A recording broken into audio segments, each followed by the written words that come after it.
بالله من الشيطان الرجيم.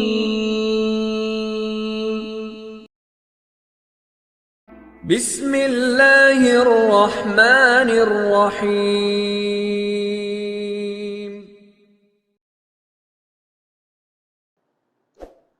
بسم الله الرحمن الرحيم. نحمده ونصلي على رسوله الكريم. أما بعد، فأعوذ بالله من الشيطان الرجيم. بسم الله الرحمن الرحيم. وإن كنتم جنبا فطهروا. صدق اللہ العظیم. پچھلی ویڈیوز میں آپ کے سامنے مختصراً وضو کا طریقہ، فرائض اور اس میں ہونے والی غلطیاں بیان ہوئی. آپ حضرات سے گزارش ہے کہ اگر کوئی بھی اس میں بات رہ گئی ہو یا کوئی بات سمجھ میں نہ آئی ہو تو پلیز مہربانی فرما کر شفقت فرماتے ہوئے ہمیں اس سے ضرور آگاہ فرمائیں، مطلع فرمائیں. انسان ہے، ظاہر ہے کہ غلطی ممکن ہے، سرزد ہو سکتی ہے. ایسا نہیں ہے کہ ہم نے جو کہا وہ مکمل کہا، صحیح کہا. ممکن ہے اس میں کوئی غلطی واقع ہو گئی ہو یا کوئی چیز کہنی چاہیے تھی، بتانی چاہیے تھی، وہ نہ بتا سکے ہوں.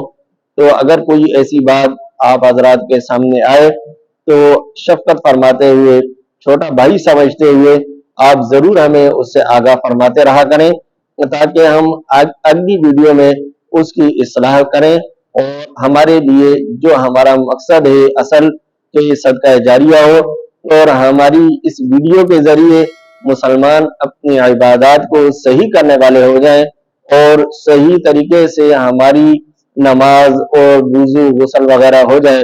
تو ہمارا اس مقصد کا جو ہم نے جو ایک نشان اور ہدف بنایا ہے تو وہ ہمارا رہ نہ جائے.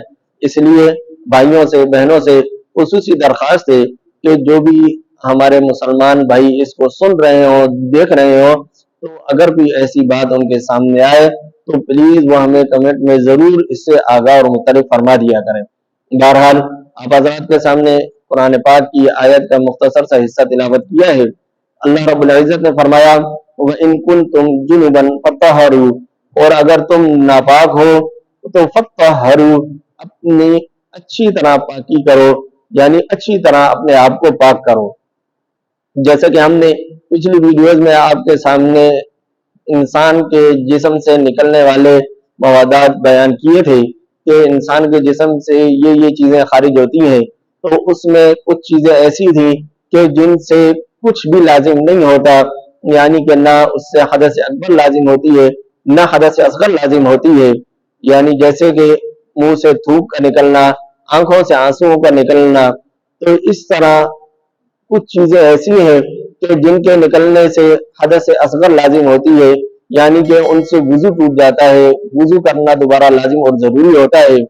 اور کچھ چیزیں ایسی ہیں کہ جن سے انسان کے اوپر غسل لازم اور فرض ہو جاتا ہے، ان کو حدث اکبر کہا جاتا ہے.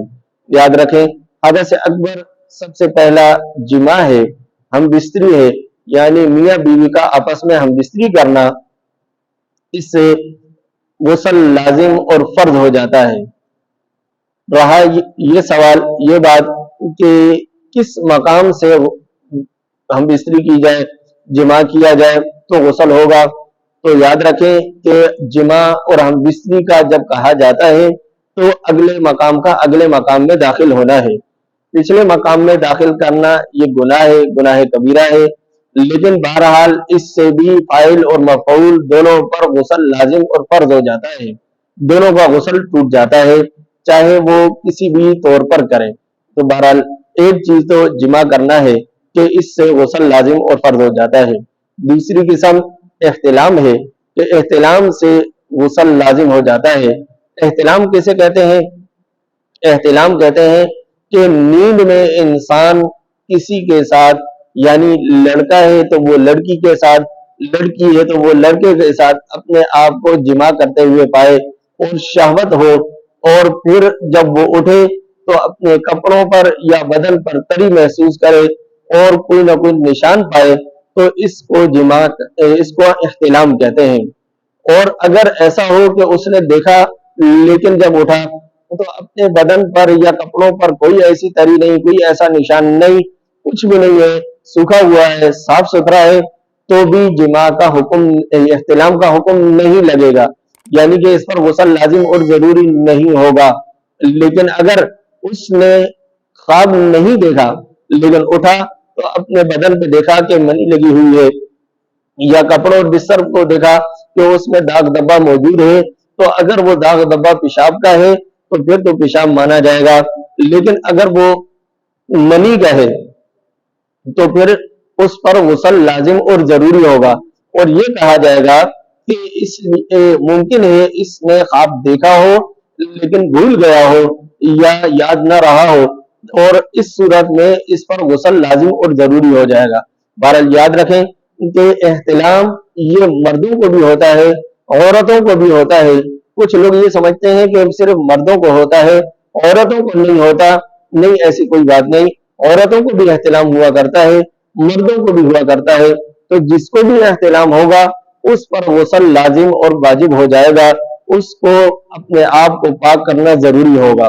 تیسری قسم حیض سے پاک ہونا، یعنی کہ ماہواری کے جو دن ہیں، 3 دن ہے، 4 دن ہے، 7 دن ہے، 9 دن ہے، جتنے دن بھی اس کو ماہواری آئی، حیض آیا، اس کے بعد اب جب وہ عبادت کرے تو عبادت کرنے سے پہلے اپنے آپ کو غسل سے پاک کرنا ضروری اور لازم ہے۔ اس میں اگر غسل اور وہ اپنے آپ کو پاک نہیں کرے گی تو کوئی عبادت کرنے کے قابل نہیں، نہ وہ قرآن کی تلاوت کر سکتی ہے اور نہ ہی نماز وغیرہ ادا کر سکتی ہے، نہ ہی مسجد میں داخل ہو سکتی ہے، یعنی کہ غسل کے بغیر یہ چیزیں نہیں کر سکتی۔ اس لیے اپنے آپ کو غسل سے پاک کرنا ضروری ہے۔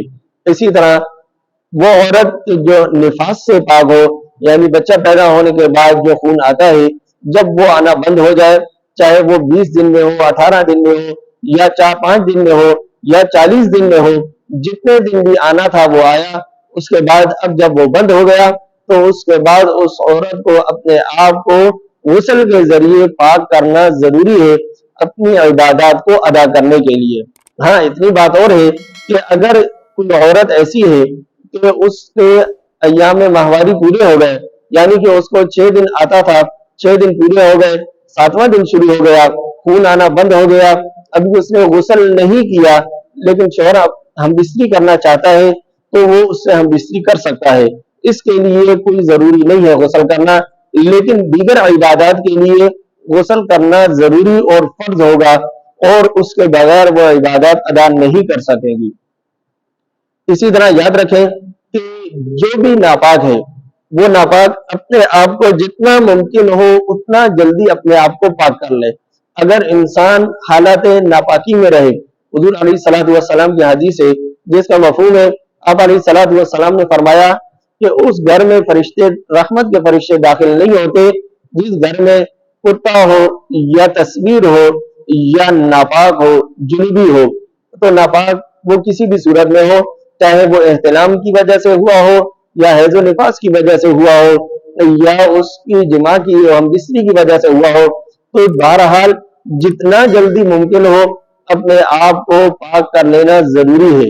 ہاں، یہ اور بات ہے کہ اس وقت اگر کوئی سہولت میسر نہیں ہے، یعنی کہ رات کا وقت ہے اور سخت سردی ہے اور پانی ٹھنڈا ہے، گرم کرنے کی سہولت نہیں ہے، تو اس کو فجر کی وقت تک اجازت ہے، یعنی اگلی نماز کے وقت داخل ہونے تک ہر اس شخص کو اجازت ہے کہ وہ حالت ناپاکی میں رہ سکتا ہے، لیکن جو ہی نماز کا وقت داخل ہوگا تو یہ وعید اس پر لاگو ہو جائے گی۔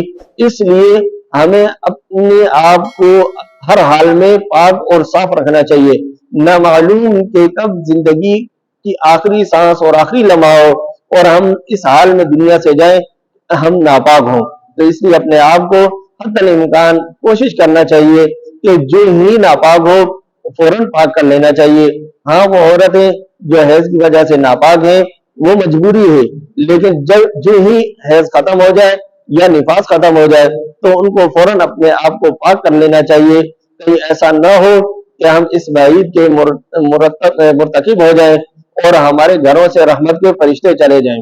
یہی وجہ ہے کہ آج ہمارے گھروں میں پریشانیاں ہیں، اس لیے کہ ہم نے تصویر کو کوئی اہمیت ہی نہیں دی، کہ ہمارے گھروں میں کھلے عام تصویریں چلتی ہیں اور کھلے عام ہم ان کو لٹکا کے رکھتے ہیں، اور بعض دفعہ تو ہم ان کو باعث برکت سمجھتے ہیں کہ یہ فلاں پیر کی تصویر ہے، فلاں بابے کی تصویر ہے، یہ باعث برکت ہے، اس لیے اس کو اپنے کمروں میں لٹکانا یہ غلط ہے۔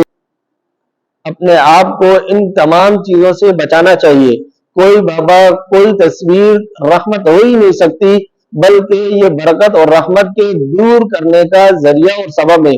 اس لیے حضور علیہ الصلوۃ والسلام نے جب صاف طور پر علن اعلان اس چیز کو بیان فرما دیا، حدیث میں موجود ہے، تو یہ کیسے ممکن ہے کہ ہم تصویر لگائیں اور یہ سمجھیں کہ اس سے ہماری پریشانیاں دور ہوگی؟ نہیں میرے بھائیوں بہنوں، اس سے پریشانیاں بڑھیں گی، اس لیے کہ حضور کی حدیث ہے، اس میں کوئی کسی مولوی کا یا کسی پیر کا یا کسی بڑے کا کوئی کردار ہی نہیں ہے، کسی کا کہنا ہی نہیں ہے، بلکہ چاہے وہ کسی بھی گلی کی ہو، کتنا ہی اللہ والا ہی کیوں نہ ہو، تو اگر اس کی تصویر ہم نے گھروں میں لٹکائی ہوئی ہے تو یاد رکھیں ایسے گھروں میں کبھی بھی رحمت کے فرشتے نہیں آتے، اور پھر ظاہر ہے کہ جب رحمت کے فرشتے نہیں آئیں گے اللہ رب العزت وہاں سے برکتیں بھی اٹھا لیں گے۔ جب برکتیں اٹھ جائیں گی اور رحمتیں نہیں آئیں گی تو لڑائی جھگڑے بھی ہوں گے، بچے بھی نافرمان ہوں گے، آپس میں بھی ناچاکیاں ہوں گی، بہت سارے معاملات خراب ہوں گے۔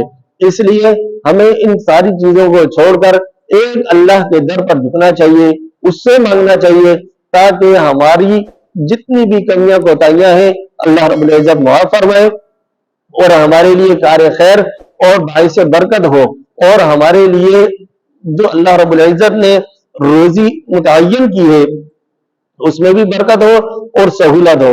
بہرحال یہ بات دوسری طرف چلی گئی، بات چل رہی تھی کہ جنوبی بھی اسی مسئلے میں اور اسی بات میں آتا ہے کہ حضور علیہ السلام نے فرمایا کہ اس گھر میں بھی رحمت کے فرشتے نہیں آتے جس گھر میں ناپاک ہو۔